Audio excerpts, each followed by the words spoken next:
நான் அந்த படத்தை ஆடியோ லான்ச் பார்த்தேன், அந்த ப்ரெஸ் மீட்டை பார்த்தேன், விஜய் பத்தி ஒன்றும் சொல்லன்றாங்க. அவங்க சொல்ல இவங்க சொல்ற கருத்து என்னன்னா, ஒரு ஹீரோ இந்த மாதிரி பாலிடிக்ஸ்க்கு வரக்கூடாது, அரசியலுக்கு வரக்கூடாது. ஏன் அப்படி பேசுறாங்கன்னு எனக்கு புரியல. இப்போ ஜனநாயகனே இப்போ ரிலீஸ் பண்ணக்கூடாதுன்றாங்க. அது பகவந்த் கேசரி ரீமேக்னு இப்போ லீக் ஆயிடுச்சு. ஒரு வீடியோ நம்ம பார்க்கும்போது தெரியுது. இப்போ இது எலெக்ஷன் டைம், இந்த டைம்ல ஏன் ப்ரோ இந்த அரசியல் படம் வருது? ஃபர்ஸ்ட் ஹாஃப்ல வந்து இன்டர்வல் டைம் வரையும் கொஞ்சம் கூஸ் பம்ப்ஸா இருக்கு. தளபதி வந்து கட்சி ஆரம்பிக்கும் போதும் அந்த கொடி அறிவிக்கும் போது சின்ன அறிவிக்கும் போது நம்மளுக்கு எப்படி ஒரு கூஸ் பம்ப்ஸ் அந்த மாதிரி தான் goose bumps. But next time second ஹாஃப்ல அப்படியே நீங்க எந்த அளவுக்கு கூஸ் பண்ணோ அதை அப்படியே உட்காந்து டெல் ஆயிட்டு நீங்களே போன் எடுத்து யூஸ் பண்ற மாதிரி. இப்போ நம்ம பர்சனலா அதை வந்து ஒரு ஸ்கிரீன் போர்ட் காட்டினா எப்படி இருக்குமோ அந்த மாதிரி ஒரு ஃபேனா ஹர்ட் ஆகுது, ரொம்ப ஹர்ட் ஆகுது. படம் ஃபன்னா தான் இருக்கு, என்டர்டைன்மெண்டா படமா பார்த்தா எல்லாரும் பார்க்கலாம். தளபதி மட்டும் தான் சொல்ல முடியாது. மேக்ஸிமம் கமல், ரஜினி, அதை இப்போ ரஜினி கூட வரேன்னு சொல்லிட்டு வர மாட்டேன் அப்படின்னா அந்த மாதிரிலாம் ஒரு இது வச்சிருக்காங்க.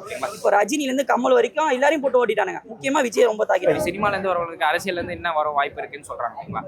அதுல இருந்து என்ன சொல்ல வராங்கன்னா, கலாச்சிருக்காங்க கூட உங்களுக்கு அரசியல் தெரியல அப்படின்னு. இதை வந்து கொஞ்சம் கூஸ் பம்ப்ஸ் வச்சிருக்காங்க. எனக்கு அரசியல் தெரியாதனால எல்லாருக்கும் அரசியல் தெரியும்.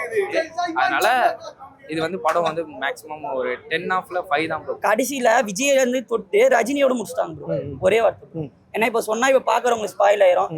கமல்ல இருந்து தொட்டு ரஜினி விஜய் தொட்டு கடைசியில ரஜினின்னு முடிச்சிட்டாங்க ப்ரோ. அவர் எப்படி கடைசியில வந்து நான் அரசியல் வருது உறுதி சொல்லிட்டு இந்த மாதிரி அப்படி சொல்லிட்டு அமெரிக்காவுக்கு போயிட்டாரு. அந்த மாதிரி இதே மாதிரி தான் அப்படியே முடிச்சிட்டாங்க. அவ்வளவுதான் ப்ரோ. அது ஒரு மோசமா இருக்கு படம். இந்த நேரத்துல தேவையா? இது தேவையே இல்லை ப்ரோ. இதுக்கு ஜாலியான இப்போ சொல்றாங்கல்ல, இப்ப சினிமானா 4 பாட்டு இருக்கணும், 5 பாட்டு இருக்கணும், அந்த மாதிரி கிளாமர் சீன் அது ஃபர்ஸ்ட் போய் இல்லாம எதுக்கு அரசியல் வைக்கணும்? இப்போ தேவையே இல்லை. ஏன்னா எலெக்ஷன் டைம் இது பார்த்துன்னு இப்போ எங்களுக்கு நாலேஜ் இருக்குன்னு வந்து பாக்குறோம். இங்க ஓட்டி விஜய்க்குன்னு போடுறோம். இது பார்க்காத ஓ அரசியல்வாதி இப்போ சினிமாக்காரங்களாம் இப்படிதான் இருப்பாங்க, 4-5 பொண்டாட்டி வச்சிருப்பாங்க அப்படி தோணிச்சுன்னா இப்போ எப்படி ப்ரோ அவங்க ஓட்டு போடுவாங்க? நாலேஜ் இல்லாதவங்க.